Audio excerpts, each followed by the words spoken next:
Assalamualaikum warahmatullahi wabarakatuh. Perkenalkan, nama saya Faisal Tazriananda dengan NIM 442401111 dari kelas 442D 25.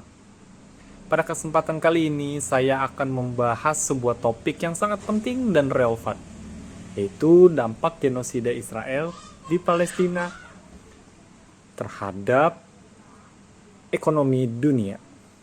Konflik yang terjadi di Palestina bukan hanya tragedi kemanusiaan yang menyayat hati, tetapi juga memiliki dampak besar terhadap stabilitas ekonomi dunia. Dalam video ini, kita akan membahas bagaimana konflik ini mempengaruhi berbagai aspek perekonomian global, mulai dari harga minyak hingga pembangunan regional. Mari kita mulai. Yang pertama, fluktuasi harga minyak dan energi. Salah satu dampak paling langsung dari konflik di Palestina adalah ketidakstabilan harga minyak dunia.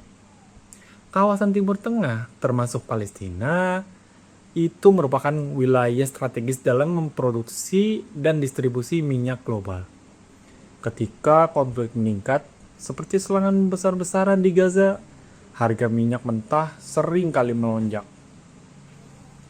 Sebagai contoh, harga minyak dunia naik sekitar 6% hanya dalam beberapa hari setelah konflik terbaru dimulai. Ketegangan geopolitik ini menciptakan kekhawatiran di pasar energi global, yang pada akhirnya meningkatkan biaya produksi di berbagai sektor ekonomi dunia. Negara-negara pengimpor minyak, terutama negara berkembang, sangat rentan terhadap dampak ini karena ketergantungan mereka pada sumber energi impor. Kenaikan harga minyak ini tidak hanya mempengaruhi biaya bahan bakar kendaraan, tetapi juga menyebabkan lonjakan harga barang dan jasa di seluruh dunia. Kita bisa melihat bagaimana dampak ini dirasakan oleh masyarakat global, termasuk kita di Indonesia.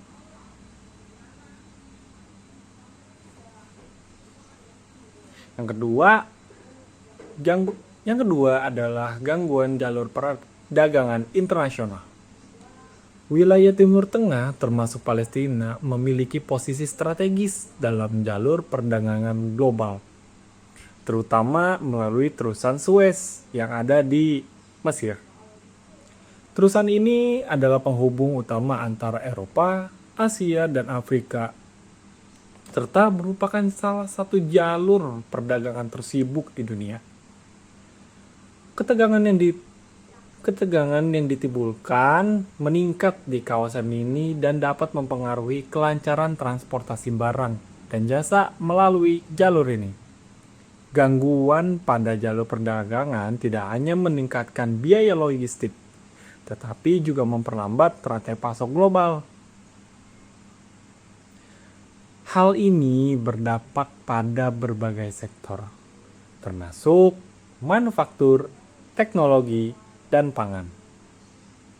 Perusahaan multinasional seringkali harus menyesuaikan target logistik mereka, yang tentu saja menambah biaya operasional. Pada akhirnya, konsumenlah yang merasakan dampaknya melalui kenaikan harga barang-barang kebutuhan pokok.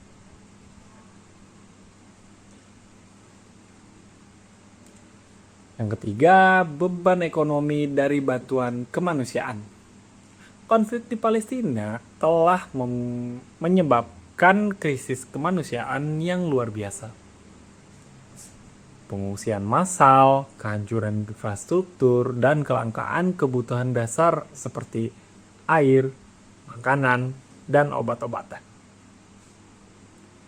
Itu merupakan kenyataan yang harus dihadapi masyarakat Palestina setiap hari. Negara-negara di seluruh dunia melalui organisasi internasional seperti PBB mengalokasikan dana yang sangat besar untuk bantuan kemanusiaan.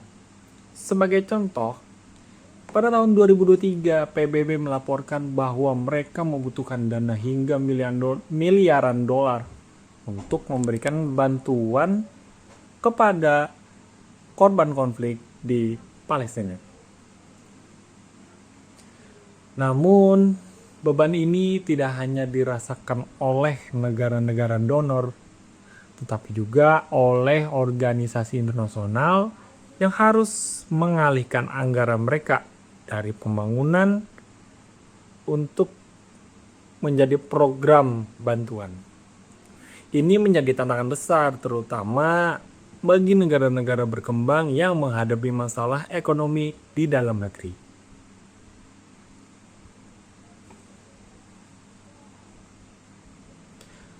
Yang keempat, volatilitas pasar keuangan global. Konflik berkepanjangan di Palestina juga mempengaruhi pasar keuangan global. Ketegangan geopolitik seringkali memicu volatilitas di pasar saham dan komoditas. Investor cenderung menarik investasi dari kawasan-kawasan yang tidak stabil, seperti konflik, yang menyebabkan penurunan investasi asing atau FDI di wilayah tersebut. Selain itu, ketidakpastian geopolitik seringkali mendorong investor untuk beralih ke aset yang lebih aman, seperti emas atau mata uang dolar Amerika Serikat. Perubahan ini mempengaruhi nilai tukar mata uang di berbagai negara, termasuk negara-negara berkembang yang memiliki ketergantungan tinggi terhadap investasi asing. Volatilitas ini memberikan ketidakpastian tambahan dalam perekonomian global. Kelima, dampak pada pariwisata dan ekspor regional. Selain itu, konflik di Palestina juga berdampak pada sektor pariwisata di Timur Tengah. Banyak negara di kawasan ini bergantung pada pariwisata, salah satunya sebagai sumber pendapatan utama. Ketegangan yang meningkat seringkali mengurangi jumlah wisatawan internasional yang berkunjung ke kawasan tersebut. Selain itu, ekspor produk dari negara-negara Timur Tengah juga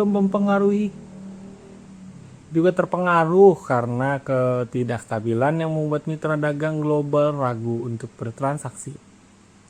Hal ini semakin memperburuk situasi ekonomi di kawasan tersebut. Yang keenam, efek jangka panjang pada pembangunan regional. Konflik yang terus berlangsung di Palestina tidak hanya menghancurkan infrastruktur lokal, tetapi juga menghambat pembangunan ekonomi secara keseluruhan. Negara-negara tetangga seperti Yordania, Lebanon, dan Mesir seringkali harus menanggung beban pengungsi yang menambah tekanan ekonomi di negara tersebut. Selain itu, ketegangan di kawasan ini membuat investor asing enggan untuk berinvestasi di Palestina maupun di negara-negara tetangganya, yang menghambat pertumbuhan ekonomi jangka panjang. Ini adalah dampak yang harus segera ditangani. Kesimpulannya, genosida di Palestina bukan hanya tragedi kemanusiaan, tetapi juga memberikan dampak ekonomi yang signifikan pada skala global. Fluktuasi harga energi, gangguan perdagangan internasional, dan meningkatnya pengeluaran untuk kemanusiaan, serta ketidakstabilan pasar uang hanyalah beberapa contoh dari dampak yang ditimbulkan. Oleh karena itu, penyelesaian konflik ini bukan hanya menjadi tanggung jawab moral, tetapi juga kebutuhan mendesak untuk stabilitas ekonomi global. Mari kita sama-sama mendukung perdamaian dan keadilan untuk Palestina. Sekian, terima kasih. Wassalamualaikum warahmatullahi wabarakatuh.